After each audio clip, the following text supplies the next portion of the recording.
بسم اللہ الرحمن الرحیم۔ بری دوستی کا برا انجام۔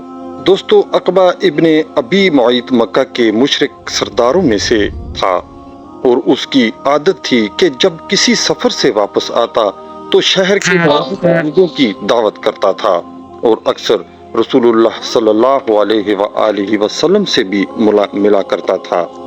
ایک مرتبہ حسب عادت اس نے معززین شہر کی دعوت کی اور رسول اللہ صلی اللہ علیہ وسلم کو بھی بلایا۔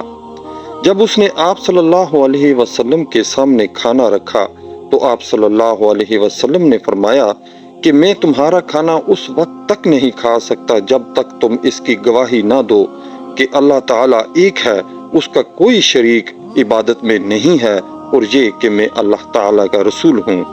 عقبہ نے یہ کلمہ پڑھ لیا اور رسول اللہ صلی اللہ علیہ وسلم نے شرط کے مطابق کھانا تناول فرمایا۔ عقبہ کا ایک گہرا دوست ابی بن حلف تھا۔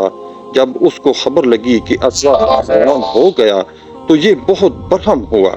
عقبہ نے عذر کیا کہ قریش کے معزز مہمان محمد صلی اللہ علیہ وسلم میرے گھر پر آئے ہوئے تھے، اگر وہ بغیر کھانا کھائے میرے گھر سے چلے جاتے تو میرے لیے بڑی رسوائی ہوتی، اس لیے میں نے ان کی خاطر یہ کلمہ کہہ لیا۔ ابی بن حلف نے کہا کہ میں تیری ایسی باتوں کو قبول نہیں کروں گا جب تک تو جا کر ان کے منہ پر نہ تھوکے۔ یہ کم وقت بد نصیب دوست کے کہنے سے اس گستاخی پر آمادہ ہو گیا اور کر گزرا۔ اللہ تعالیٰ نے دنیا میں بھی ان دونوں کو ذلیل کیا کہ غزوہ بدر میں دونوں مارے گئے۔ ان دونوں بدبختوں کے عذاب کا ذکر اس آیت میں کیا گیا ہے کہ جب آخرت کا عذاب سامنے دیکھے گا تو اس وقت ندامت و افسوس سے اپنے ہاتھ کاٹنے لگے گا اور کہے گا کاش میں فلاں یعنی ابی بن حلف کو دوست نہ بناتا۔ دوستو، غلط کار اور بے دین دوستوں کی دوستی قیامت کے روز حسرت و ندامت کا باعث ہوگی۔ وہ دوست کسی مصیبت اور گناہ پر جمع ہوں اور خلاف شرع امور میں ایک دوسرے کی اعانت کرتے ہوں، ان سب کا یہی حکم ہے کہ قیامت کے روز اس گہرے دوست کی دوستی پر روئیں گے۔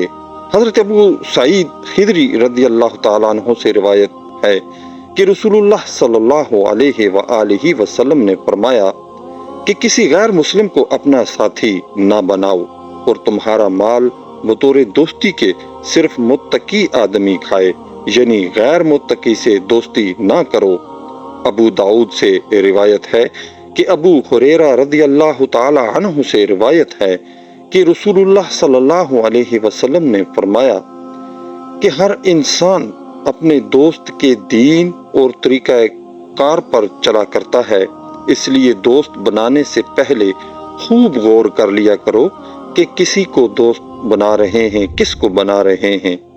حضرت ابن عباس رضی اللہ تعالی عنہ فرماتے ہیں کہ رسول اللہ صلی اللہ علیہ وسلم سے دریافت کیا گیا کہ ہمارے مجلسی دوستوں میں کون لوگ بہتر ہیں؟